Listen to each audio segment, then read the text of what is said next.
Good morning class. आज हम चर्चा करेंगे सूरदास के पदों के बारे में। सूरदास जी को हिंदी साहित्य का सूर्य कहा जाता है। इनका जन्म मथुरा के निकट रेणुका क्षेत्र में हुआ। कुछ विद्वान इनका जन्म दिल्ली के निकट सिंही गांव में भी मानते हैं। सूरदास मूलतः भक्त कवि हैं। इनकी भक्ति में कहीं वात्सल्य की झलक दिखती है तो कहीं श्रृंगार की। श्रृंगार में भी इन्होंने संयोग और वियोग दोनों रसों का मनोरम वर्णन किया है। इनके पदों में संगीत और साहित्य का अद्भुत मेल हुआ है। सूरदास जी की ब्रज भाषा में मिठास, मधुरता और कोमलता है। प्रस्तुत पदों में इन्होंने श्री कृष्ण के प्रति गहरा अनुराग प्रकट किया है। जब श्री कृष्ण वृंदावन छोड़कर मथुरा चले गए तो गोपियां उनके प्रेम में व्याकुल हैं और वे प्रेम भरा उल्हाना उद्धव के माध्यम से श्री कृष्ण को देती हैं। गोपियों की इस विरह पीड़ा में उनके प्रति अनन्य प्रेम भी प्रकट हुआ है। पहले पद में गोपियां उद्धव पर व्यंग्य करते हुए कहती हैं कि हे उद्धव, यदि तुम कृष्ण के प्रेम में बंधे होते तो विरह की पीड़ा को अवश्य समझ जाते। हे उद्धव, तुम कितने भाग्यवान हो, उनके पास रहते हुए भी उनके प्रेम को नहीं समझे हो। तुम तो जल में उगे कमल के पत्तों के समान हो। जिस तरह से कमल का पत्ता जल में रहते हुए भी उसके ऊपर जल की एक बूंद भी नहीं ठहरती। हे उद्धव, तुम उस तेल की मटकी के समान हो जिसे जल में डुबोने पर जल की एक बूंद भी उस मटकी के ऊपर नहीं टिकती। तुमने श्री कृष्ण के प्रेम रूपी नदी में पैर डुबोया ही नहीं तो तुम उनके प्रेम को क्या समझोगे। हे उद्धव, हम तो भोली भाली गोपियां हैं जो कृष्ण जी के प्रेम में इस तरह से लिपट गई हैं जैसे गुड़ में चींटी लिपट जाती है और वह गुड़ में लिपटकर अपनी जान दे देती है। दूसरे पद में विरह से पीड़ित गोपियां श्री कृष्ण के मित्र उद्धव से उल्हाना देती हुई कहती हैं कि हे उद्धव, हमारे मन की बात तो मन में ही रह गई। हम अपने मन की व्यथा किससे जाकर कहें। हमें श्री कृष्ण के लौटने की आशा थी और उनके वापस आने की उम्मीद में हम तन से भी और मन से भी इस विरह की पीड़ा को सहन कर रही थी, किंतु अब तुम्हारे योग संदेश सुन सुनकर हमारी विरह पीड़ा और भी बढ़ गई है। हे उद्धव, हम तो तुमसे उम्मीद कर रही थी कि तुम हमारी रक्षा करोगे, हमारी प्रार्थना सुनोगे, लेकिन उल्टे तुम तो हमें योग की धारा में बहाना चाहते हो। हे उद्धव, यह योग साधना का संदेश देकर तुम हमें सदा सदा के लिए श्री कृष्ण से अलग करना चाहते हो।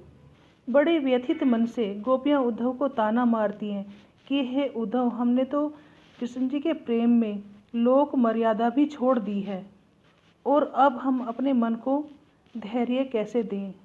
हे उद्धव, प्रेम की मर्यादा है कि उसे निभाया जाए, परंतु कृष्ण ने उनसे प्रेम तो किया लेकिन निभाया नहीं। उल्टा योग साधना की धारा बहाकर हमारा हमसे चैन भी छीन लिया। तीसरे पद में गोपियां कहती हैं कि हे उद्धव, हमारे लिए तो हरि अर्थात कृष्ण जी इस तरह से हैं जैसे हारिल पक्षी, अर्थात हमारे लिए श्री कृष्ण हारिल पक्षी के पंजों में थामी हुई लकड़ी के समान है। जिस तरह से हारिल पक्षी अपने पंजों में पकड़ी हुई लकड़ी को किसी हाल में भी नहीं छोड़ता, उसी तरह हम भी कृष्ण जी को दृढ़ता से अपने मन में धारण किए हुए हैं। हे उद्धव, हमने मन से, अपने कर्मों से, वचनों से कृष्ण को हृदय में बसाया हुआ है। हम सोते जागते दिन रात, यहाँ तक कि सपने में भी कन्हैया कन्हैया रटती रहती हैं। और जब तुम हमें योग साधना की बात सुनाते हो तो तुम्हारा यह संदेश हमें कड़वी ककड़ी के समान कड़वा और बेकार लगता है। हे उद्धव, तुम तो हमारे लिए ऐसी बीमारी ले आए हो जो हमने कभी न देखी, न सुनी, न कभी की। तुम यह योग साधना का संदेश उन्हीं लोगों को दो जिनके मन इस संसार में भटकते रहते हैं। हम तो श्री कृष्ण से एक निष्ठ अनन्य प्रेम करती हैं और उन्हीं के प्रेम को आधार मानकर जी रही हैं। चौथे पद में गोपियां उद्धव से कहती हैं, लगता है हरि ने राजनीति पढ़ ली। हे उद्धव, हम तो तुम्हारी बात सुनते ही समझ गई थी हमें सारे समाचार पहले ही मिल गए थे। हम कृष्ण की छल भरी राजनीति अच्छी तरह से समझ गई हैं। एक तो वे पहले ही चतुर चालाक थे और अब उन्होंने राजनीति के ग्रंथ भी पढ़ लिए हैं। हे उद्धव, हम कृष्ण जी को बड़ा बुद्धिमान भी समझ गए हैं और ये योग के संदेश भेजकर तो उन्होंने और भी समझदारी की है। कृष्ण समझते हैं कि योग के संदेश सुनकर हम उन्हें भूल जाएंगी, लेकिन उनका यह सोचना बेकार है। हे उद्धव, पहले के ज़माने के लोग कितने अच्छे थे, कितने भले थे। वे पूरे जीवन दूसरों की भलाई के लिए घूमते फिरते थे। लेकिन अब हमें ना तुम पर विश्वास है और ना श्री कृष्ण पर।